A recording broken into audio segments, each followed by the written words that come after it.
Hello guys, welcome to my YouTube channel. नोंथांनि YouTube channel बरायबाय ओमफ्राय नोंथांनि सिगाङाव फिन आरोबाव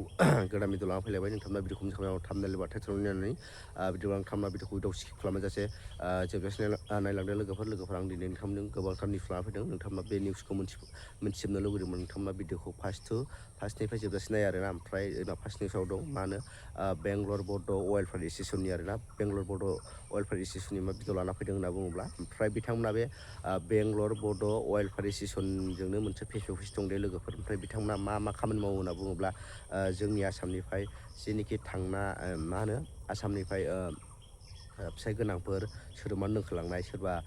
हिन्जाव गोनांखा हौवाया दोनखारलांनाय बेफोरखौ हमना हरो आरोना बिथांमोननो इनफरमेसन हरबाय एबा खिथाहरोब्ला ओमफ्राय नोंथांमोना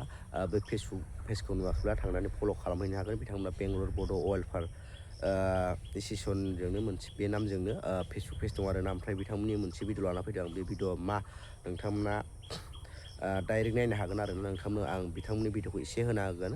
नोंथांमोना नायना लानो हागोन ओमफ्राय नोंथांमोना बिथांमोननि फेसबुक पेजखौ फल' खालामना लाहैनो हागोन आरोना मालाबा सोरनिबा हिन्जाव गोमानाय मानाय बेयाव नोंथांमोननि थाखाय गोनांथि जागोन आरोना बेनि थाखायनो नोंथांमोना बे फेसबुक पेजखौ फल' खालामना लाहैयो आरोना जिखुनु जाया नोंथांमोना नैबे भिडिअखौ नायना लादो आरोना बेखौ नायखांनानै लानायनि उनाव नोंथांजों लोगो मोनसिगोन बोरै थाङा बोरै लोगो मोननानै थाङा बेखौ नों लिंहरदों बहा सिनाया नों बेखौ आरो थांबावगोन नामा नों बेजों थांला मोजां गोसा होन थांबा मा खालामनांगौ बुं थांबा मा खालामनांगौ खोन्था दे हा सोर दोनफैया नोंखौ दहाय फुङाव माला फैया बेयो मैया 9टा 10टायाव फैदों हौवायानो दोनफैदों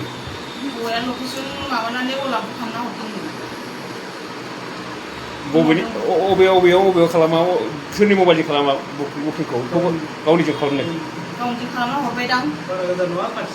खाथियावनो बोरै मिथिनानै फैफिनखो नोङो जोंखौ नागारनायखौ मिथिदों हा खारबावगोन नामा नों खुलुमबाय रायजोफोर दाख्लै बावैसो जोङो मोनसे भिडिअ हगारदोंमोन बांगाल सेंग्राखौ लाना खारनाय जेरै आसिफ आहमद बिथाङा जोंनि बे बर' बिमानि फिसा गथ' सासे माइनरखौ लाना थांदोंमोन नङा होमबा बेखौ जोंनि दावराव दावसि जोंनि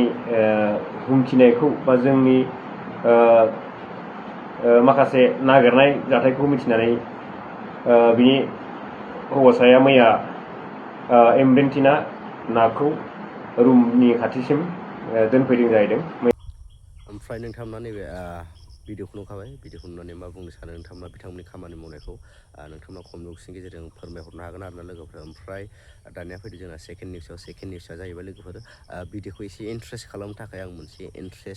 मोनसे भिडिअ लाना फैदों आरोना मा इन्ट्रेस्ट भिडिअ होनना बुङोब्ला बियो थग्रननि आरोना थग्रना मोनसे मा होनो मेथाइ रोजाबदों आरोना बिथाङा मा मेथाइ रोजाबदों आं नोंथांनो बिथांनि मेथाइ रोजाबनायखौ होनो हागोन आरोना बिथाङा लाइभआव फैनानै मोनसे मेथाइ रोजाबदों ओमफ्राय बेखौ जास्ट ओरैनो मा होनो एसे नोंथांमोनखौ मिनिहोनो एबा भिडिअखौ इन्ट्रेस्ट खालामनो थाखाय लानानै फैदेरनाय जाबाय आरोना नोंथांमोना नैबे थग्रना मा मेथाइ खनदों नोंथांमोना नैबे थग्रननि मेथाइ खननायखौ खोनासंना लादो आरोना बेनि उनाव जा निउसफोरखौ फारि जागायलांबाय थासिगोन आरोना बिदिब्ला नायना लादो लोगोफोर बावनो नोंनि फेन्दाखौ बबे बिखाजों बावगारबावनो नोंनि थाफ्लिखौ बावगारनो सानब्लाबो बावगारनो हाला नागारनो सानब्लाबो नागारनो हाला ओमफ्राय नोंथांमोना थग्रननि भिडिअखौ नुबाय थग्रननि भिडिअखौ नुनानै मा बुंनो सानो नोंथांमोना कमेन्ट बक्सनि गेजेरजों फोरमायहरदो लोगोफोर ओमफ्राय आंबो गोबां बुंनांगौ दंमोन नाथाय आं बुंला नोंथांमोना कमेन्ट बक्सनि गेजेरजों बुंहरनो हागोन ओमफ्राय आं दा फैदो दानिया नेक्स्ट आपडेटआ दं जाहैबाय लोगोफोर MLA अखिलगगैनि बिमाया बे बुहुमाव गैलिया आरोना बिथांनि बिमाया दहाय फुंनि 6:20 रिंगायाव रुंसारि जाबाय ओमफ्राय बिथां MLA अखिलगगैनि बिमानि बैसोआ 96 बोसोर बैसो जाबायमोन आरोना बिथाङा ओमफ्राय बे बैसोआव जोबथाहांबोबाय बेनो आरोना नेक्स्ट आपडेटआव फैदो दानिया ओमफ्राय लोगोफोर जोंना नेक्स्ट चाप्टारा जाहैबाय लोगोफोर सासे हाबा जाखानाय आइजो गोमाना दं आरोना ओमफ्राय बिथांनि नामा जाहैबाय लोगोफोर मुस्रिमा क्रिस्टिना दैमारि बिएलएस आमजुलि पस्ट बरिगाव डिस्ट्रिक्ट अदालगुरि बिथाङा गोमाना दं आरोना नोंथांमोना नैबे स्क्रिनाव नुनो हाखादों फट'खौबो ओमफ्राय गासिबो माबाखौ लिरना होखाजोबदों ओमफ्राय आं बेखौ मोननो हादों लोगोफोर बेंगलर बड' अवेलफेयार एस'सियेसननि माबायाव मोननो हादों आरो पस्टआव ओमफ्राय नोंथांमोना बे फट'खौ नुनाय हिन्जावखौ बहाबाफोर नुयोब्ला नुयोब्ला खिथाहरबानो जाबाय आरोना बिथांमोननि फेसबुक पेजाव थांनानै कन्टेक्ट खालामनानै खिथायोबानो जाबाय ओमफ्राय बाव मबाइल नाम्बारबो होदोंमोन मबाइल नाम्बारखौ होथेना दोनदो आरोना ओंखायनो नैबे मबाइल नाम्बारखौ नुजोबासै नोंथांमोना बेनिखायनो बिथांमोननि फेसबुक पेजाव थांनानै खबर हरबानो जाबाय आरोना लोगोफोर दानिया फैदो लोगोफोर नेक्स्ट चाप्टारा जाहैबाय लोगोफोर बिटिसि गभार्नमेन्टनि बिटिसि गभार्नमेन्टनि मा निउस होनना बुङोब्ला इसि मिटिंखौ लानानै बिटिसि खुंथाया दिनै बिटिसि सेक्रेटारियाव हाबनाय पाब्लिक गारिखौ बन्द' खालामदों बिथांमोना मा सेक्रेटारि सिङाव पाब्लिकफ्रा गारिखौ लांनानै हाबनो मोननाय नंला आरोना बिथांमोना नैबे नटिसखौ होदों नोंथांमोना नटिसखौ फरायना लानो हागोन बेखिनि आरोना लोगोफोर दिनैनि आपडेटआ ओमफ्राय नोंथांमोना गासिबो भिडिअखौ नुखाबाय गासिबो भिडिअखौ नुनानै मा बुंनो सानो नोंथांमोना कमेन्ट बक्सनि गेजेरजों फोरमायहरनो हागोन आरोना लोगोफोर ओमफ्राय आं भिडिअखौबो बारा गोलाव बानायला भिडिअखौ मोजां मोनदोंबा लाइक शेयार साबसक्राइब खालामना थाबाय लोगो मोनसिगोन नेक्स्ट भिडिअ बाय